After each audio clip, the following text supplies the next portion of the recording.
Right, so tonight's planting is a fairly nice, straightforward, simple one. We're going into an area where I did plant a pigeon pea a few years back, but this was just a little bit too shady for it here, especially with other things coming up, and eventually it did just sort of give up the ghost. So we're going to be putting in here a nice little Annonaceae, which is one of my favourite trees to plant because it is just so good for shady spots. It's a really nice fruit, it's a really simple, straightforward, hardy tree, and this is going to be going in right next to a Vennonia species which has popped up here. This is a perennial one from root, so the stem was going to act as a marker, but I do actually knock that off during planting. So anyway, we're going to be accompanying that with, first off, one of the native alliums. I'm not sure exactly which genus or species it is, but it's basically a native wild garlic. It has quite a nice smell. Unfortunately, the pouched rats, who I will pop up a picture on screen because I finally have one, have discovered that it's quite tasty too.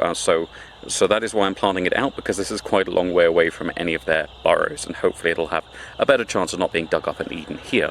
And then we're also going to be putting in a piece of Dracaena reflexa, although the placement of that did move around a bit because I realised I didn't want it in the sunniest spot in this planting, because that is reserved for the aloe. Now this is a speckled leaf aloe, and generally speaking, not exclusively, generally speaking, while the blue-leaved aloes want the sunniest locations, a lot of the time the speckled-leaf ones, at least the wild ones in Zambia, tend to prefer the shady spots. So generally speaking, even when I have a non-native one, I tend to put the speckled species in shadier spots than I would put the plain-leafed or the blue-leafed species. And then we are going to be also adding in some calico fetchinkoi, which should just be a nice little barrier around this for toxicity, and particularly to limit the interest of the pouched rats in the wild garlic, because this is one they are quite happy to nibble the leaves off, but don't really do any long-term damage to. So hopefully they will get their fix of toxic plant from that and leave my little allium alone.